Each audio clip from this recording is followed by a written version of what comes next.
சேலத்தில் 90.76% வாக்குகள் பதிவாகியுள்ள நிலையில் 11 தொகுதிகளில் பதிவான வாக்குகள் கொண்ட இவிஎம்கள் பாதுகாப்பான வைக்கப்பட்டுள்ளன. துப்பாக்கி ஏந்திய போலீஸ் பாதுகாப்புடன் இவிஎம்கள் வைக்கப்பட்டுள்ள நிலையில் கருப்பூர் அரசு பொறியியல் கல்லூரியில் இருந்து எமது செய்தியாளர் ஆனந்த் தரும் கூடுதல் விவரங்களை கேட்கலாம். சேலம் மாவட்டத்தை பொறுத்தவரை 11 சட்டமன்ற தொகுதிகள் உள்ளது. சேலம் மாவட்டத்தில் 11 சட்டமன்ற தொகுதிகளில் நேற்று மாலை 6 மணி நிலவரப்படி 90.76% வாக்குகள் பதிவாகியுள்ளது. 4 இடங்களில் வாக்கு எண்ணும் மையங்கள் அமைக்கப்பட்டுள்ளது.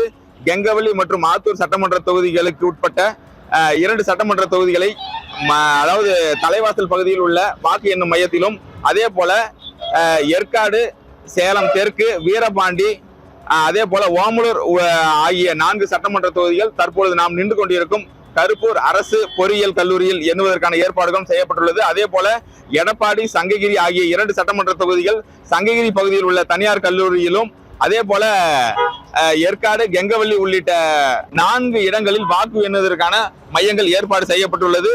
இங்கு அதாவது இந்த பகுதியில் 4 வாக்கு எண்ணும் மையத்திலும் 24 மணி நேரமும் கண்காணிக்கும் வசதியாக 3 ஷிப்டுகளில் பாதுகாப்பு பணி போடப்பட்டுள்ளது. 1000க்கும் மேற்பட்ட போலீசார் இந்த பாதுகாப்பு பணியில் ஈடுபட்டுள்ளனர். வரும் மே 4ஆம் தேதி வாக்கு எண்ணும் பணி நடக்கிறது. அன்றைய தினம் வரை தொடர்ந்து 24 மணி நேரமும் போலீஸ் பாதுகாப்புடன் இந்த வாக்கு இயந்திரங்கள் வைக்கப்பட்டுள்ளது.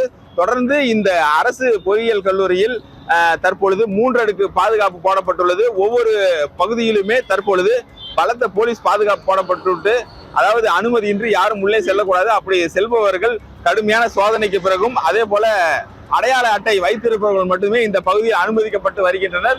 தொடர்ந்து இந்த பகுதியில் தற்பொழுது அதாவது இந்த 4 சட்டமன்ற தொகுதியில் பதிவான வாக்கு இயந்திரங்கள் உள்ளே வைக்கப்பட்டுள்ளது. இதனை அந்தந்த வேட்பாளர்களின் முகவர்கள் தற்பொழுது வேட்பாளர்கள் முன்னிலையில் பூட்டி சீல் வைக்கும் பணியும் தொடர்ந்து நடந்து வருகிறது.